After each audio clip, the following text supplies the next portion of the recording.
Cystic fibrosis, CF for short, is an inherited disease from the gene CTFR, or cystic fibrosis transmembrane conductance regulator, found on chromosome 7. This gene mainly accounts for functions of the secretory glands, including making mucus and sweat. People who have CF inherit two faulty genes for the disease, one from each parent. Parents likely don't have the disease themselves. CF mainly affects the lungs, pancreas, liver, intestines, sinuses, and sex organs. All problems with cystic fibrosis are related to the CFTR gene and its ability to release chloride ions from within the cell. If these gateways are defective, this can cause not enough chloride to be able to leave the cell. This results in a buildup of thick mucus on the membrane of epithelial cells in the lungs, liver, sinuses, and pancreas as mentioned before. Usually, the CFTR protein actively moves salt through the channels. However, in the CF mutation, the mucus causes a buildup of salt, which then is lost in excessive amounts in sweat. Generally speaking, living with cystic fibrosis isn't easy. Out of the near 33,000 cases in the United States, 75% are diagnosed at younger than 2. This causes pain for the baby and stress for the parents.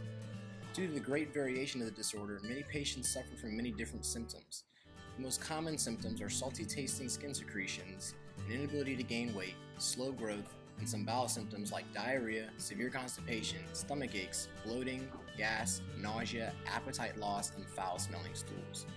Respiratory symptoms include coughing, nasal congestions, pneumonia, shortness of breath, fever, and phlegm. Fortunately, these symptoms don't last for long. However, unfortunately, this is because the lifespan is only 37.5 years. I've had the unique opportunity to know a person affected with CF, and he generously allowed me to interview him. His name is Bennett, and this is his story. After hearing the typical life of a CF patient, the 6'2", 220-pound football player sure doesn't look or sound like someone who'd be afflicted with cystic fibrosis. However, that's the interesting thing about cystic fibrosis, is that it comes in all types and forms and aggressions. I've had the pleasure of knowing Carter since I was 6 years old. He was my kindergarten friend Cade's older brother. Every time I was at Cade's house, I would remember Carter's loud treatments and constant prayers for him going in and out of the hospital. Not till recently did I learn the extent to Carter's disorder, and I respect him all the more for it. The following is me being able to ask him a few questions about his life and the details behind his specific case of cystic fibrosis. So, basically to start off, just some questions about, how long you've known that you've had it, what your experiences were figuring out when you've had it, and stuff like that.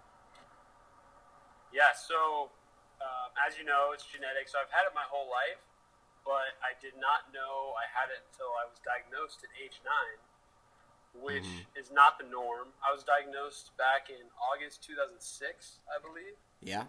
And that's not the norm. Usually kids are diagnosed 2 weeks after they're born, usually because of failure to thrive issues.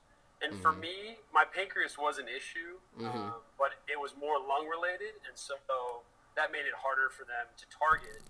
And actually in Arizona, now every kid is tested for cystic fibrosis, because then it was just based off of, hey, are they having failure to thrive issues? Now it's everyone has to be tested, which I think is great. Yeah, absolutely. Because I would have been diagnosed as a baby if that would have been the case. So, but yeah, since I was 9, I've known I've had this. So I would imagine that completely changed your perception of life, of the world, of how things work, shook you up a little bit. So, funny story is my parents, they were so happy because, I'm their firstborn, and they were just so happy because they thought I was normal. And they would tell everyone that, yeah, he's a normal kid, he's healthy, normal. And, for me, life was pretty normal, besides the fact that a lot of sports were tough for me to do. Other than that, I was like, you know what, I'm just your average kid. I didn't have the size that I have right now, or didn't even have the potential to have that size, just because, like I said, the CF patients, they're usually very small. And, and my teacher have trouble growing. My teacher doesn't know, but you're a big old 6'3", pretty strong looking dude. Yeah, it's not the norm, man. And honestly, I can give you reasons why that's the case now. But before I was diagnosed, I was skinny, short, scrawny kid who was just afraid of contact, afraid of physical sports.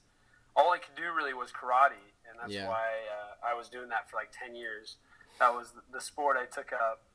But it drastically changed just like my bedtime and when I woke up, and all the extra responsibilities that came with it, like taking enzymes before anything I eat, doing treatments for 3 hours a day. I just remember being really angry at God because I was used to just waking up, eating, going to school, and then same thing at night, you know, and now I have to do this treatment for an hour and a half in the morning and an hour and a half at night. So that was a shock to me at first. Now I'm used to it. It's just a part of the day. Life. But at that point, I was mad at God. I really remember, like, that was when I first started cussing too. And so it was a time of growth and anger, I would say. But thankfully, the Lord brought me through that and showed me how really blessed I am, you know. We can get more into that later, but yeah. I was wondering if you could just take us through like a day in the life of high school Carter Bennett, what routine was like waking up, vitamins, treatment. You know, I was been around the vest when I was at your guys' house and the breathing tubes and things like that.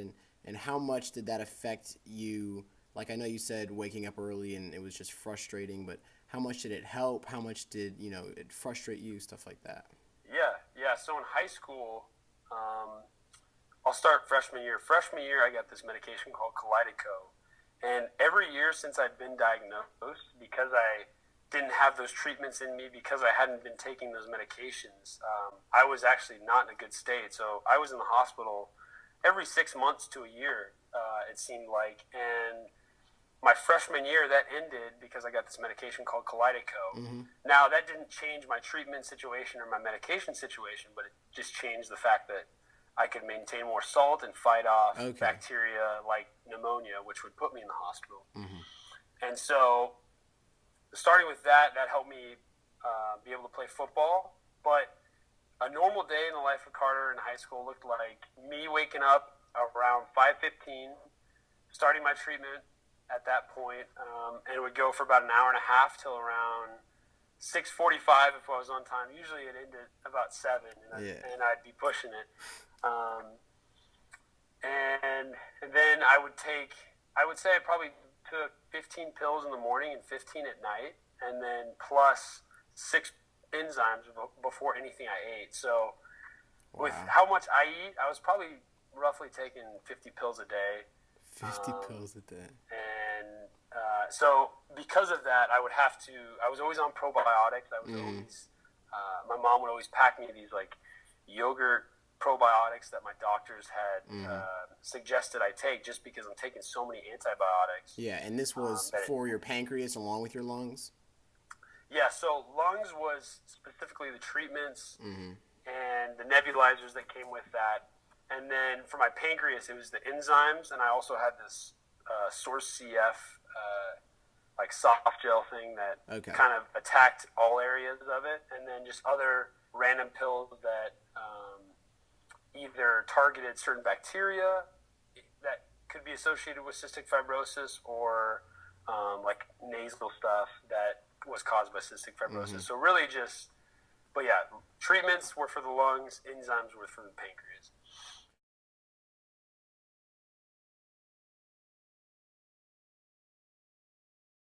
Yeah, so that one is called the G551D gene, which only 4% of cystic fibrosis patients have, which at the time, like, it just started hitting me a couple years ago how blessed I am, because 4% of CF patients, you're looking at a couple thousand, you know, and that's nothing, man. And so I didn't realize how big of a deal it was when I got it my freshman year. But then obviously I saw, like, hey, I'm not going to the hospital anymore. I'm able to play football. Even though it's tough and not easy, I'm still able to play and not end up in the hospital. And so, yeah, I have the G551D, and then I have the F delta gene. Okay. And that one... Carter is a carrier of both the F508 delta mutation and the G551D mutation. The F delta mutation is responsible for the low number of dysfunctional CFTRs, meaning that the number of CFTRs that he has is low. And then the G551D is responsible for those CFTRs not being able to transport chloride through the gateway. And so you've been someone that's been able to exercise, you've been able to run, you've been able to talk about playing football, and lots of the time that mucus buildup in the lungs can inhibit that and can, cause a lot of frustration. So I remember you having to sit out certain games and things like that when you were younger. How much did that constant, what our teacher talked about is having CF is kind of like having your worst cold all the time. So how did that constant mucus build up? How did that constant congestion and stuff like that affect you?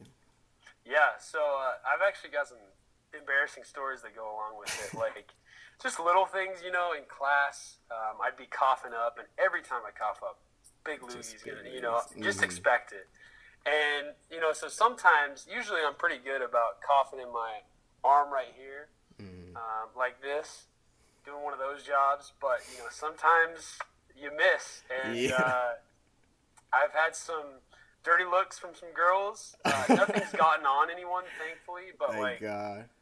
It's one of the, this is a weird analogy, but have you seen There's Something About Mary? Yeah. Yeah, so he jacks off before she comes over, and he can't find.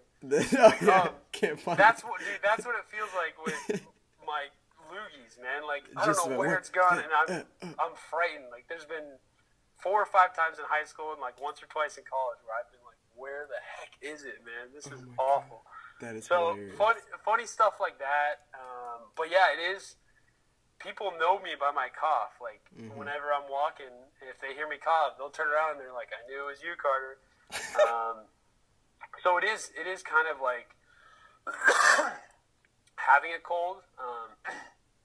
But it's something I'm used to at this point, and as long as I maintain it and stay on my treatments, it doesn't get too bad. But I can tell, like, I've only skipped my treatments a few times in my life, but when I've done that, it goes south pretty quick. I can really tell the difference in just the mucus buildup from that. So I know that you qualified for, when they're talking about types of treatments, the enzymes to help with digestive things, the antibiotics, the vests, the claps to break up the mucus, all that different kinds of stuff.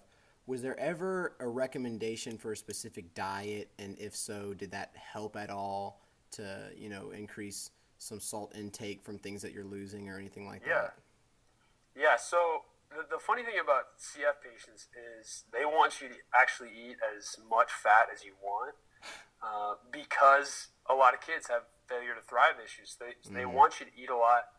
They want you to, especially fat, and a lot of salt too. So it's kind of the best diet around, man. Like, I'm not complaining. I got to be careful though, because it can show up in your stomach, but it's funny because you would think they would be like, hey, we want you on the strict regimen of chicken and broccoli and brown rice, but no, they want you to eat all the crap you can eat with a bunch of salt, because as CF patients lose salt very easily. Yeah, and definitely. like for me, there's days where I'll start feeling woozy, and this is partly due to insulin levels, because CF patients are also suspect to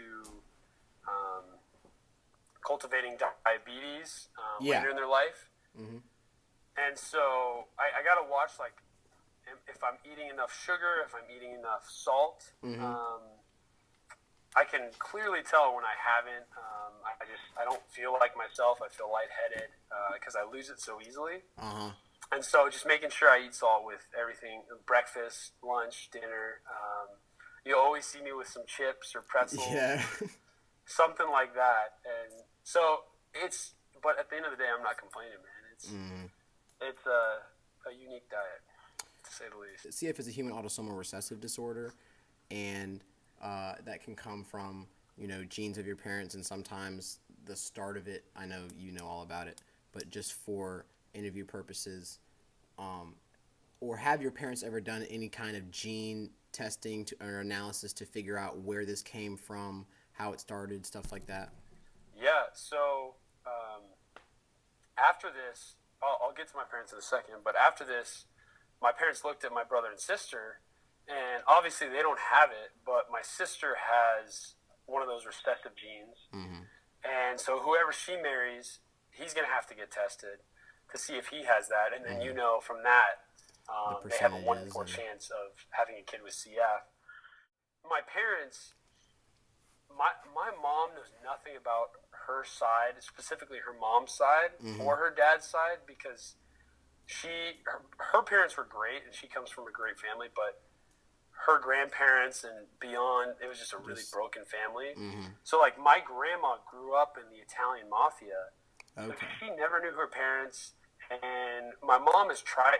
We've actually had many conversations with my grandma, like, hey Mimi, we would love to figure out like who your ancestors are and where they come from and what maybe see if CF comes from that side. And she doesn't want to. She's too scared, and so it's a tough situation. Yeah. Because we can't really figure out what's going on her side, and we haven't found anything on my dad's side. We can trace farther down the line. We haven't found anything on my dad's side, so we're thinking it's from specifically my grandma's side of my mom. Back there. I know you well, and from growing up around your house and things like that. And the school I'm at right now is an independent school, so we don't have any particularly religious affiliation or anything like that. But you personally, I know your faith has been a huge part of keeping you pushing, keeping you going, knowing that there's something, to look forward to. And so that the reality of CF and the terrible things that it causes with lifespan, and stop me if you're ever, uncomfortable at all, but dude, I'm an open book, man. How have both of those things combined to kind of keep you pushing forward, knowing that there's a ticking clock, kind of? Yeah. I just realized, especially looking at Romans 3, like, we don't deserve anything, man. We deserve hell, but praise be to the Lord that he came down, he rescued us from sin, brought us out of the kingdom of darkness into the kingdom of light. And it's like I'm experiencing that. I've never worried about my lifespan. One, because I know God's got it under control. Two, I look at it as a blessing because it's a way for me to kind of minister and for the Lord to work through me, so that others can see, like, it's so, and first of all, I am so blessed, man. Like, the family that I come from, the school that I'm at, just I don't have anything to complain about, and I see it as a blessing because it's forced me to rely on the Lord a lot. Just in certain areas, like them saying, hey, you might not be able to have kids, or especially in football, or just even right now, man, there's daily struggles that come with it. But it's a tool for me to not only minister to others, but for them to see Christ's glory in my life and see, like, hey, because of the Lord, I'm able to work out. I'm able to do all the things that you're doing. And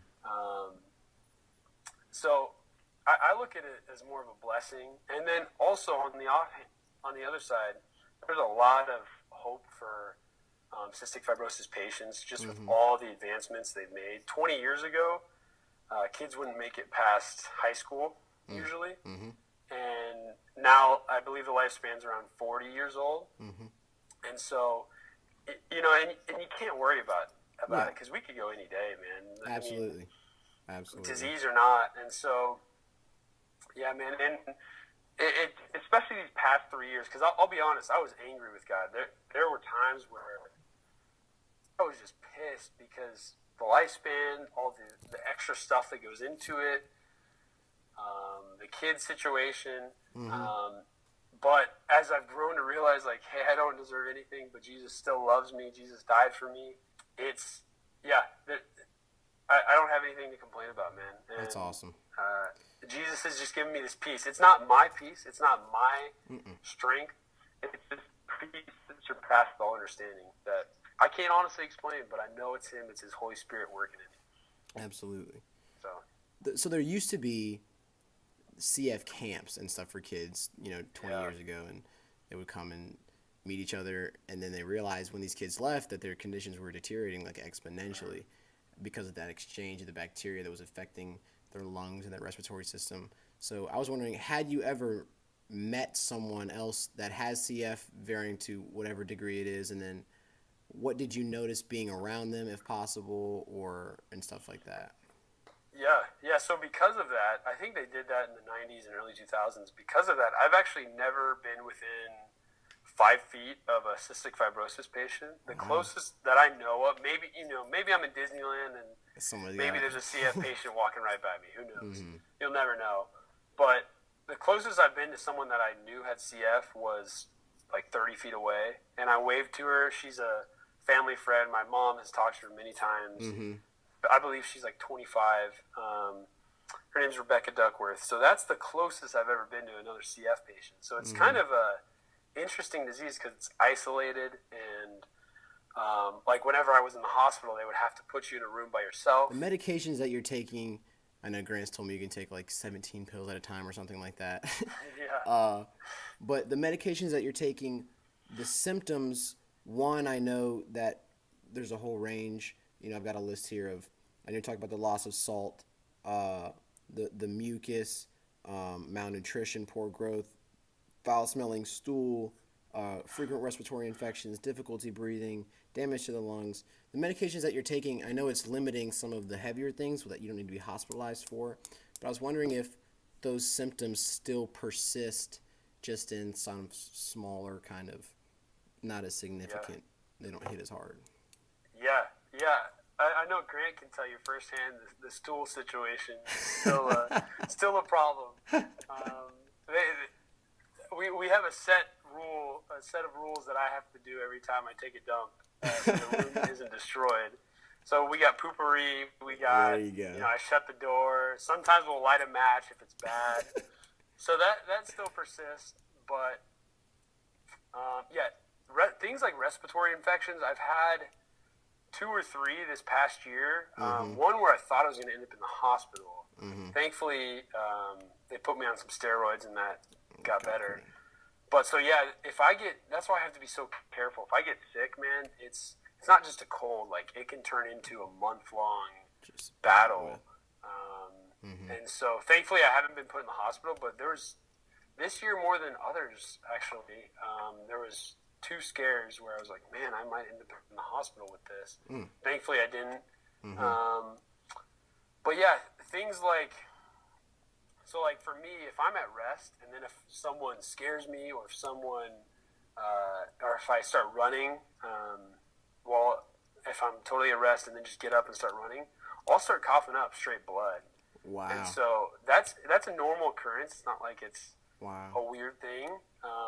And I think it's due to I take this one medication called hypertonic saline, which is salt-based and really helps open my lungs, but it kind of dries them out. Okay. And so I'm pretty sure that's what it's from. And we've talked to my doctors, and they're like, yeah, it's normal for that. It's not like I'm dying right now. But things like that, they do occur. It's just with Kalydeco, it's protected me from things like pneumonia, which would take me out for a couple weeks and put me in the hospital, or Pseudomonas, the bacteria that campers were passing back to each other, that CF patients can pass back to each other. Kalydeco, helps keep that under control. So does another medication that I'm taking called tobramycin, or just Toby. Everyone calls it Toby. That actually used to take about 15 minutes, and now they have these, it looks like a vape pen. You put these pills in there, crush them, and do it that way. So that's actually shaved off about 15 minutes of my treatment time. So now it's about an hour and 15 morning and night. Those are the Kalydeco and Toby are the heavy-duty medications that are target that Pseudomonas bacteria. Keeping you in the great condition that you're in. Yeah, man. How far do you see CF treatment going, and do you see a cure in the next 15, 20 years? I know you have definitely some knowledge about what doctors are doing and how it's coming and treatments are coming, but where do you see that going? Yeah, so I don't know if you know this, but back in October of this year, I went to New Jersey and did a photo shoot for Vertex, which made Kalydeco, which is that medication I was telling you about that changed my life. And they're working on 2 other medications for 2 specific genes. And so just talking to them, they're very confident in these things. And I think one of them could be approved in February of 2018. Wow. By the FDA. And I believe it's called ivacaftor. There's ivacaftor and I'm forgetting the other one, but just look up Vertex and you can find a lot of stuff about that. And so talking to them, the vibe I kind of got is within the next 10 to 15 years, they don't know if there will be a cure, but they believe that there's going to be a situation where they could combine, say, a Kalydeco and an ivacaftor and the other one that I'm forgetting, in a healthy way in which they don't create a negative, create what's the word? Like a super infection kind of from the medicine. All the stuff they list at the end of the commercial. Side effects. I can't do that. You know what I'm talking about. Without them clashing. While also attacking those genes. And so, while not being a total cure, really kind of minimizing the effects of CF almost completely to where all you have to do is a few treatments or as just like a management kind of thing. So I could see, maybe if a miracle happens in the next 20 to 30 years, a cure occurring. But I think in the next 10 to 15, there will be a situation where they can combine these drugs and attack both genes at the same time. And really change the lives of CF patients. Last question would just be that classic, if you had to say anything to someone wondering about CF patients, what would that be? What is life like? What would you want people to know? Because it's a very, uncommon, unknown disease. Yeah. So it's a unique disease that requires a lot of management, but at the same time, it's a disease that, in most cases, if you're staying active, if you're doing what it takes, if you're taking the proper medications, you can manage it and maintain it, and that there's also a lot of hope for the future, just when it comes to the new medications they're working on. And it's challenging, and you have to be responsible, but it's a cool platform that you can use. I know for me, I speak at Phoenix Children's all the time and speak at different events just because they're like, hey, you're a CF patient. Yeah. And like they invited me out to New Jersey, got a free flight out there, free hotel. Nice, very nice. So, I would say it's definitely challenging, a unique, challenging disease that requires a lot of maintenance, but if you are on top of it, you can live a pretty normal life. And so, yeah. That's awesome, man. Thank you so much for doing this. Anytime, this is like, man. I love you, man. I'm always here for you. Love you too. Thank you so much. I'll teach you. Carter's story teaches us a multitude of things. One, that cystic fibrosis is a diverse and varying autosomal disorder, and that even through his strong personality, we still see that people affected by this battle day in and day out with grotesque and bothersome symptoms. We also learn more about the human genome and the power that one single gene has. The difference between my perfectly functioning chloride channels and his 2-hour-a-day treatments is merely one single gene. We also learn the progression that scientists are making in fighting this disease. Places where I got my research from, like Johns Hopkins and the Vertex Company, are making strides every single day. Carter is able to shed light on his unique experiences with CF, and how his driving faith in a higher power keeps him confident with all the negative aspects of life.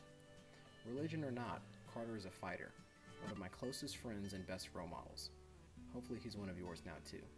Thanks for watching.